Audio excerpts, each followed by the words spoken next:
Hello, my name is Atharv, and my project was exploring the fusion between iBeacon and GPS in order to improve self-localization. Self-localization is the process of determining an object's location precisely, and it can be of two types, outdoor and indoor self-localization. So currently self-localization is mostly focused on outdoor applications, which involve military work, which may be directing a missile to a precise location on an enemy target. Then space launches for accurate coordinates for launches, and preventing accidents and mitigating natural disasters. So the main purpose of this project was to make public transport more accessible for people who are visually challenged.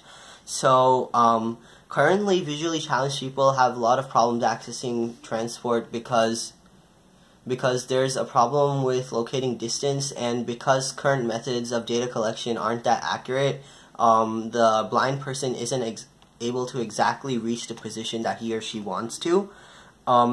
That's why we're exploring the fusion between two different data sets in order to get more accurate readings. This will help us to pinpoint the person and the destination much more accurately and trace out the path more accurately. So the two components of our fused data are iBeacon and data and GPS data.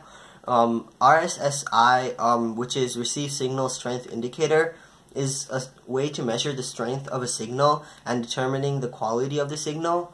It uses Bluetooth Low Energy, which is basically the same logic as Bluetooth. It operates in the same way, but it's just lower power consumption and lower cost. So the iBeacon works using Bluetooth Low Energy in order to send and receive signals. And the RSSI value, a higher RSSI value is better, which is indicative of a better and stronger signal, which is more accurate. And since iBeacon, it measures RSSI values as negative numbers, we want a number that's closer to 0 for higher accuracy. And the RSSI value can be improved by making a more robust model and writing code that isn't affected by various environmental noises, such as a person might not be facing the beacon, so there's an interference in the signal, or the device may be in the pocket, which may also interfere with the signal. New algorithms can now deal with noise and improve accuracy, and RSSI values that we obtain even using these new models aren't that high, and that's why it's not that accurate. And that's why we need to fuse this data obtained from iBeacon with other sources of data, and that's why we consider GPS.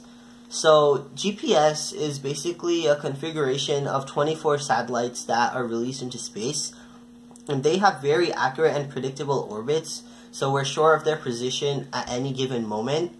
And we can assign each and every point on Earth with a specific address, which we call latitude and longitude. And a combination of 3 satellites can be used in order to pinpoint any specific point on Earth, which is called triangulation. And the atmosphere through which the satellites send and receive signals isn't that perfect, especially the ionosphere, which has charged ions which interfere with the signal, and this may create noise. And this noise has to be filtered out with complex algorithms that have been developed.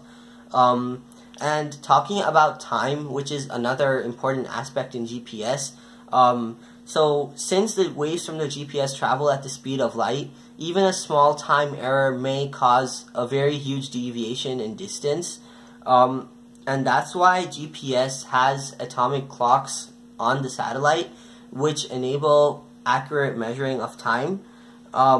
But GPS data which we obtained isn't also that accurate as we analyze using Python. So accurate measurements require the fusion of iBeacon and GPS data in order to smoothen out errors and ensure a greater accuracy. Thank you.